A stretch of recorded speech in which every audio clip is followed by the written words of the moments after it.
there, everyone. We are back in San Diego for another one of our guides. This is Comic-Con 2026 that we're talking about, but because this is our beginner's guide, let's start off with this because we know we have people in the off season that tune in. And so if you're somebody that's looking for tickets to Comic-Con 2027 or beyond, you found it years later, make sure just to head over to comiccon.org and make a member ID there. So we know sometimes with the beginner's guide type thing, we're starting way back beginners, but normally this guide is for people that are really about to head into their first Comic-Con, or people that just enjoy listening to me talk Comic-Con and some of our live shows and things like that. We get a lot of people we know, as we talked about in the backpack video, that just kind of tune in from year to year and kind of it's just fun Comic-Con talk and things like that. So as always, if you're any veterans out there, please jump in the comments after this video and throw in ideas that you have as well to help people out there. Again, all of our videos are meant to just help people have a good time with San Diego Comic-Con because it is a beast. It's a tough show to traverse, and that's what we're going to talk about.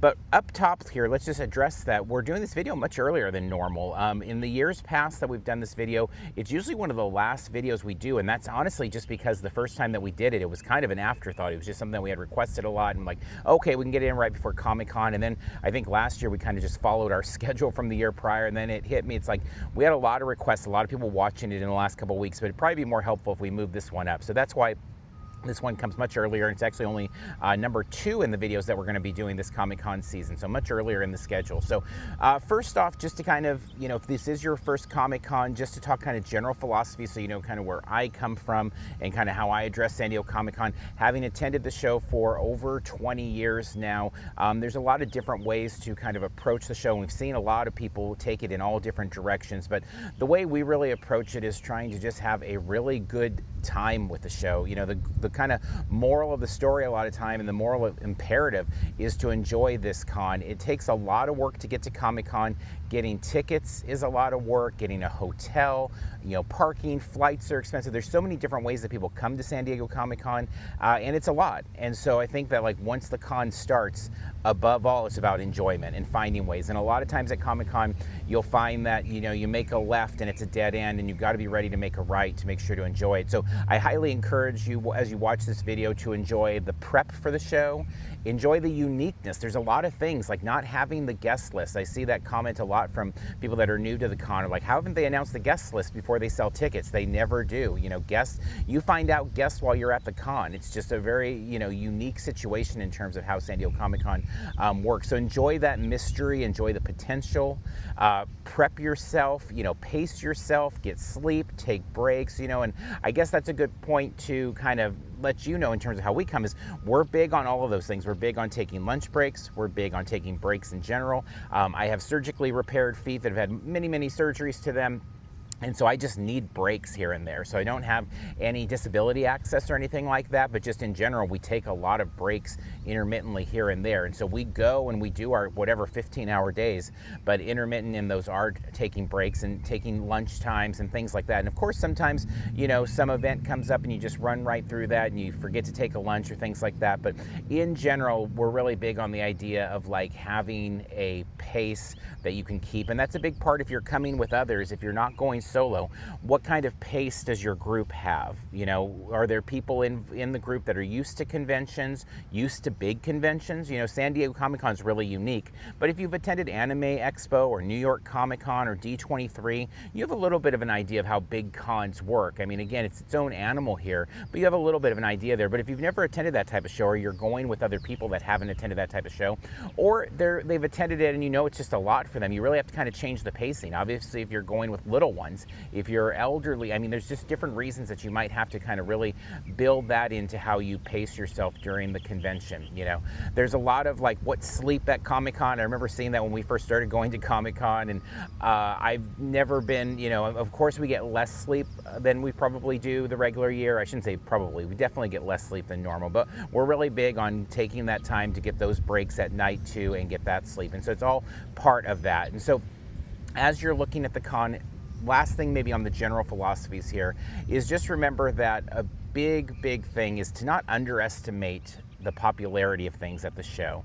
You know, as you look at as you look at panels at the convention, as you look at exclusives, as you look at so many things, really try to think about what is the popularity of it beyond where you're at. You know, thinking about panels. Recently, we were at Phoenix Fan Fusion, and there was a Dungeon Crawler Carl panel, and it was, you know, a fan-led panel and stuff. And there's people showing up there 10 minutes before, and so many people didn't make it into the room. And it's like, that's a massive property now, right? Dungeon Crawler Carl is a massive thing, and you know, people didn't maybe know that it was as busy as it is. And so, as we think about panels, exclusives, off-sites, all of those, it's really important to kind of try to gauge that and be thinking about that.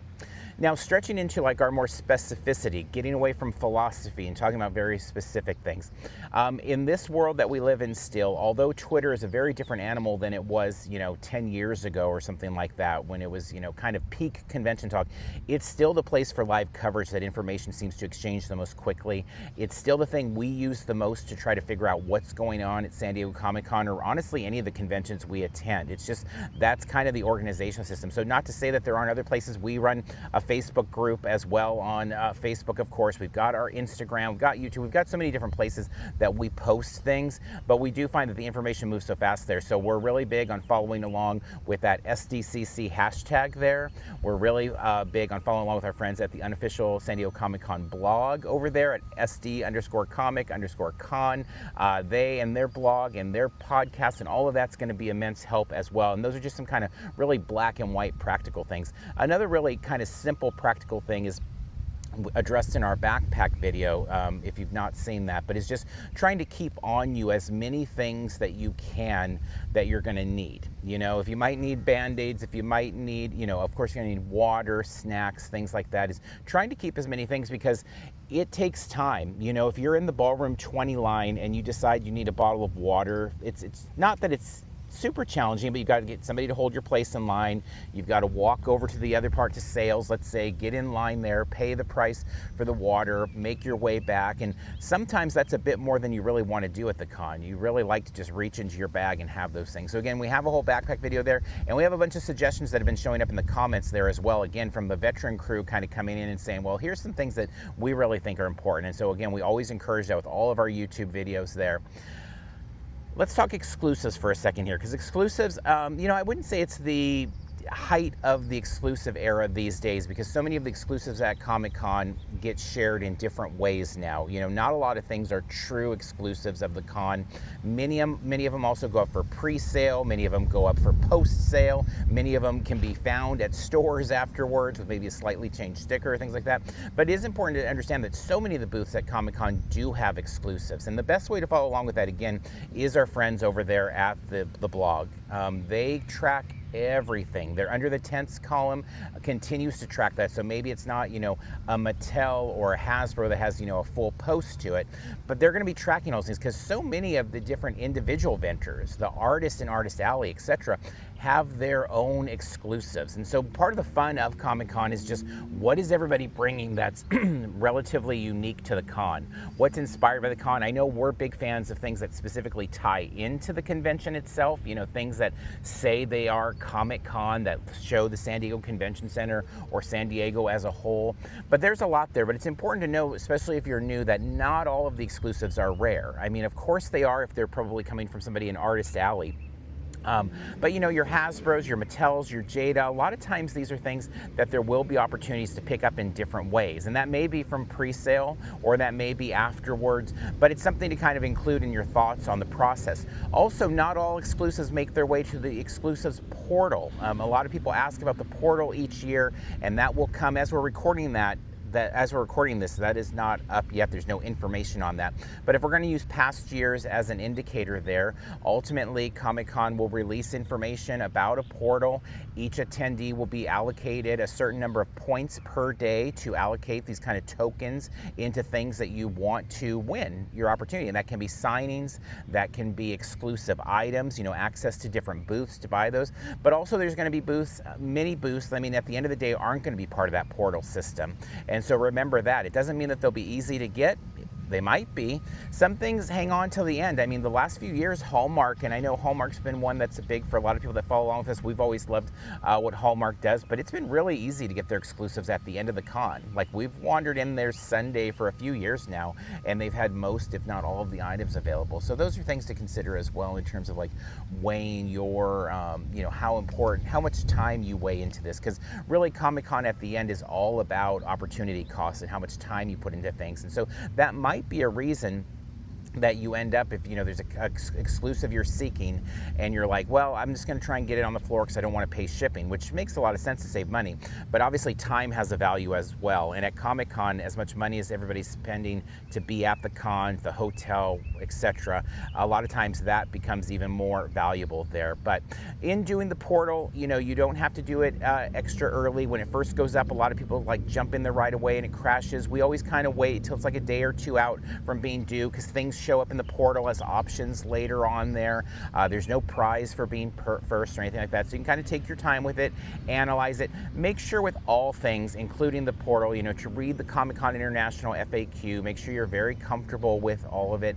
And then, as you decide what you're going to put your allocations towards, there are decisions. If you're going for the Funko booth and it's like, well, probably everybody's going for the first slot on the first day because everything's going to be there most likely at that time. And so it's like, well, do I really want to go for that? If that's, this is just a theoretical example there. But maybe it's going to be softer in the middle of the day, but then if I go in the middle of the day, things are going to be sold out. And so again, it's kind of a weighing. And so much of Comic-Con is that weighing of things, of what is it that I want to really put my heart into there. But again, remember, there's nothing, man, in the old days, it just seemed like if I didn't get the exclusive here, it was going to be 5 times, 10 times as much on eBay. And nowadays that's just not so true. Most things, not all things, but most things can be picked up later, sometimes at the same price. If you're willing to wait till Christmas time after Comic-Con to try to pick up that exclusive that you missed out, a lot of times it's the same price. Sometimes we even find some things show up a little bit cheaper than that on eBay. It's rare, but it is a possibility. So again, weigh it into your time. I know in the old days, the show was so much about exclusives only for me. And as time's progressed, it's been more about kind of weighing that in with other things. How much does this off-site mean to me? And if I am putting this time into getting this exclusive from the booth, is it going to cost me time from going to that off-site or taking advantage of this other thing? So now let's talk about signings, because signings might be one of the things that's most different about San Diego Comic-Con from other conventions, and it's something that really kind of catches a lot of people by surprise. But this is not a show like a Reed Pop show. It's not like a Phoenix Fan Fusion. It's not an LA Comic-Con. It's not a Comic-Con Revolution. And what I mean by that is this is not a show with a big autograph hall. It doesn't have a studio for photo ops. It's not something where they're pre-selling as a convention, signatures and photo ops and those types of things. That's just not what this show is. In fact, this show can be more difficult in a lot of ways to get celebrity signatures because there isn't a situation like that. You do have the sales pavilion where there are celebrities that sign there, but a lot of them are from, the 70s, the 80s, the 90s, the 2000s. That's not usually, you're not going to find the cast of House of the Dragon up there signing for $100 a pop, or you're not going to find Pose photo ops up there doing photos or things like that. So it's different in that. There are signings that are part of that portal process that we talked about, and that's where some of the studios put together opportunities there, and you can then participate if you win and get a slot that way. But outside of that, a lot of times the signings become not really the focus of San Diego Comic-Con. The photo ops, things like that, are things more likely to take place in the gas lamp that you stumble upon as celebrity. We've been right over here at the Hilton Bayfront, and we've had like M. Night Shyamalan eating a few tables from us. We've had Jeff Johns eating a few tables away from us. We've had Jim Lee we've seen there. We've seen Michael Rooker walking across the street. The entire cast of It, made their way. I was like trying to pass the Omni, and they all kind of stopped me because they were just out there signing McAvoy and all of them and stuff. And so these opportunities arise in that way. And of course, if you're really like sleuthy and you want to like track down your favorite celebrity that you find out is going to be doing a Hall H paddle on Saturday, like there's ways to really kind of lock into that and find them coming down out of a hotel or something like that. But that's very different again than, like a Reed Pop show, a Star Wars Celebration or something where you ahead of time are paying a fee, getting in line and getting the, professional photo op or, getting a signature that way. There are some opportunities for signing on the floor as well, different booths. I mean, I've always told the story like getting David Prowse, the original Darth Vader's autograph on the Comic-Con floor, getting Mark Hamill, Luke Skywalker's autograph on the Comic-Con floor. Those are things where they were at booths back in the day, and those were like, it blew my mind when we were first like coming to Comic-Con that was a thing that happened. I was like stumbled upon these people. That happens less now, but there are booths like $7 a pop or a few others that do bring in celebrities and do collaborations. Hasbro, Mattel will sometimes bring in celebrities, and then those a lot of times tie in with those portal signings as well. So there's different ways that signings can come up that way, or photo opportunities. But again, make sure to understand you're not going to find on the Comic-Con website or the app some listing of like, these are the people signing and these are the times outside of really that sales pavilion side. Now, in terms of swag, the freebies, I know for some, and again, for me, particularly in the early days, like there was so much swag. We used to make like a bag for our nieces, nephews, friends, kids. Like they all got these big WB Comic-Con bags full of stuff. Not as much swag these days, but there still is. The thing to know about the swag though, one, a lot of places are much bigger on announcing it ahead of time. So again, if you're following along with our friends at the blog there, they're gonna be telling you what is out there, and you can kind of specifically track it down. Also though, you find a lot of the swag these days is tied into experiences. If you go to an off-site, okay, here's this thing and this thing, you go to the Peace Fest and you're gonna get a Peacemaker mask, or something like that. You're gonna do the Fantastic Four Google thing and you get this print. Also on the floor, it's like you take the photo op with Godzilla, you get the keychain or whatever. And so a lot of them have more of a time investment. I know I'm a huge fan of just like when they're handing things out and you pass by, like that first hour in the morning, just kind of zigzagging around the floor and seeing what people are just kind of giving away with no real time investment is like one of my favorite things of the year. But there is less of that, but it is something that's still out there you want to keep an eye on. Again, though, it's something that a lot of times the easiest way to find is going back to Twitter/X. I know like when we do that run around in the morning on the floor, I'll post in real time like, hey, booth blah blah blah is giving out bags, booth blah blah blah has poster tubes, etc. And that's also where I a lot of times find information throughout the day. So it's something to consider there as well in terms of using that as kind of a weapon as you're making away. Also in that vein, in terms of swag, and this also goes for like just items to buy and things like that, a lot of times recommend just keeping an eye on what you see. You see somebody with a bag that you really like, ask them where they got it. Did they get it on the floor? Where did they find it? Was it a giveaway? What time was the giveaway? Things like that in terms of just, making sure you're hitting the things that you want. But again, remember, swag, even more so than exclusives, can be pretty cheap after the con. So if you're okay waiting on it, I was looking at some things from like Hulu, like they have that awesome Anna Mayhem bag, and the from Solar Opposites, the Pupa stress ball and stuff, and like the Pupa is like $5 on eBay right now, and there's things that were like during the con, people were so stoked, and I was too, and there is something special about getting it yourself. Of course, that's more fun for sure than getting it off eBay, but just remember those things, don't get too bummed if you miss out on something there, because usually they'll show up in other ways as well. Now, in thinking about panels, it's important to know panel schedule comes out 2 weeks prior to the con, and then it rolls out daily for Thursday, Friday, etc. as it goes through. So again, this is something that throws newbies off to the con because they're like, where's the schedule at? When do we get to know the panels? And that's something that they really hold till the very end there. They don't need to announce that early, and they are constantly tweaking that in the background and all of those things. But you do hear announcements. We've heard Marvel's coming, the Librarians, the Guild, etc. And again, our friends at the blog aggregate all that information. They find all of that and they put it together, and they're constantly updating us as people, talk on a podcast about coming out, or people talk, post on their Twitter account or in their Instagram about being at the con, and that's where that information gets there. So you can start constructing that. But also very important with panels, I'd follow along with our friends at the blog for their breaking down of the schedule, because they'll go over all of their expertise in like room rollout. Because if you've not been to Comic-Con before, it's important to know they do not clear rooms, which means that you always really have to look at the end of the day to decide how much time you need invested into the room. So you could have sitcoms that were canceled from 1979 playing all day in Hall H. But if you have Marvel or you have Warner Brothers sitting at 5 or 6 p.m. that same day, the room's going to fill up and it's going to be busy. And so, a lot of times people will kind of, when they're new to the con at least, they'll look at maybe the panel before theirs and then they'll be like, okay, how early do I need to get there? The room will probably hold, people will leave, things like that. But it really is looking at the end of the day and kind of backwards mapping and seeing like what's before it, and then trying to find that time.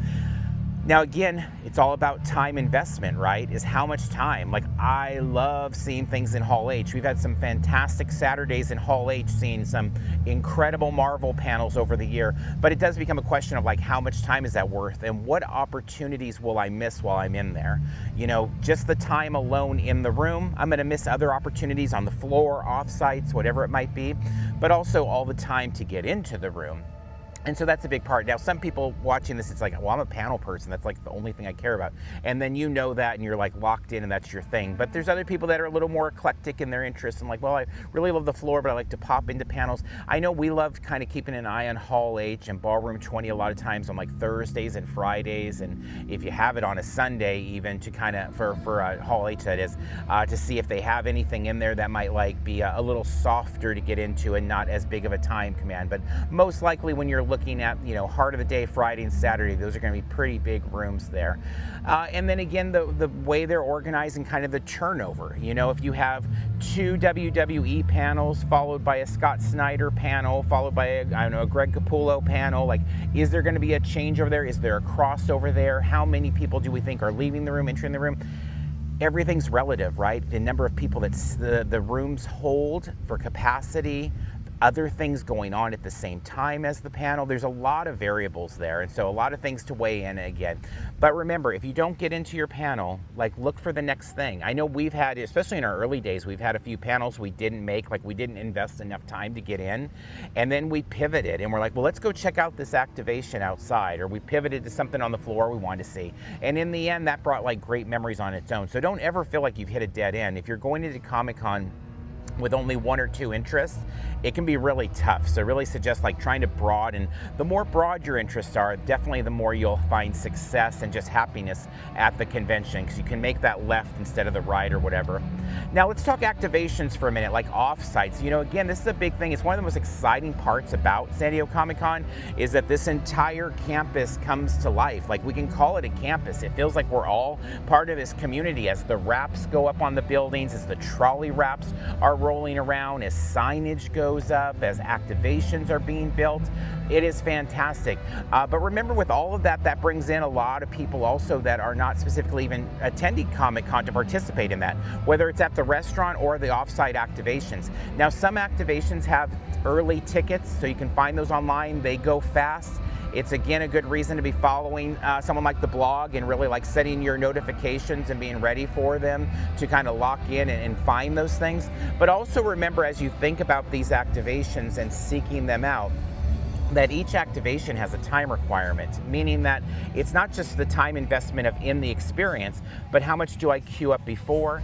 How far is the walk? Last year Peacemaker and what they did at Peace Fest was such a great example, because it was a decent walk when you consider leaving the floor and going a few blocks down and battling the crowds, and then ultimately getting in line at Peace Fest, then making your way into the experience, being in there for whatever it was, 20 minutes, 30 minutes, and then coming out and making the walk back. You're talking about a couple-hour experience there, even with the early tickets in your hands. And so it's just a thing of consideration of like, is that how I want to spend those hours? Now, Peace Fest was awesome. Like, it was really awesome. We loved it, and so it was definitely, I think, worth the investment for most people attended there. But again, this is something that you can kind of keep an eye on social media, and are people really enjoying it? What is the walk? You hate to take tickets for things, for those early ones being offered, when you're not sure if you're going to use it. So try to be discerning. Try to not get tickets for things if you're not going to use them. But also remember that each of those things does require time. And for us, we're fortunate. A lot of times we have media appointments at these various things. But even doing the media appointments, like the last few years, Disney's had us out to do all of their things, and it is fantastic to just be walked in to experience things. But it's still about 2 hours of your morning, more than that really, probably more than 2.5 hours. And so that's something that we weigh in. Now, we still do it because we love it and it's a big interest to us. I think activations have become of more interest to us over the years, but it's something you want to remember, especially if you're new and you think like, okay, I'm going to do this thing at 11 and then I have a panel at 1. Rarely is that going to work. That's a really tight kind of squeeze there, so it's something to pay attention to. Things like the Petco Interactive Zone. it's tough. Like, we've kind of stopped going there the last couple years because they have, one, it's the distance. It's not the easiest place to get to coming right off the floor. But the other things, they've done like bag checks there that have slowed things down. The line's been long. And so there's a few reasons that that's kind of been put to the side. But remember, all of these offsites require time. All of the exclusives require time. Walking the floor, you know, signings, whatever it might be, everything requires time. And so it's really just about taking, and you've already invested so much money financially into it, and now looking at your time as another investment and saying, well, how do I want it? I have this much time to spend. How do I want to put it? What are the pockets I want to put it into to allocate and spend? I think at the end of the day, if you go into it with a really positive attitude of like, hey, whatever I choose is going to be fun. I'm going to find the fun. I'm going to find my people. I'm going to find my loves. I mean, at the end, everybody comes to San Diego Comic-Con for the love of these different, you know, geeky, fun things. And so we all kind of cross over, but also have our own things. And it's because of all that that I think it makes it such a unique event, that it really does feel like Christmas in July as we all kind of unite and take these things in. There's nothing like it. You know, we cover about 40 conventions a year. There's nothing like it that we experience that really just turns an entire community into, turns an entire campus into a community here the way it does. So we hope you enjoy. Please follow along with us. We also have our podcast feed where we have a lot of information there. We have hundreds of old YouTube videos as well if you want to get a feel for the floor itself. Lots of prep stuff there as well. We will probably see you somewhere in the masses of humanity here, but we hope you have a fantastic Comic-Con 2026. Please, again, jump in the comments and let people know if you have other ideas of helping people. We appreciate it all. We appreciate you as a community. And with that, we're going to wrap up here. And until next time, we'll see you in line at San Diego Comic-Con.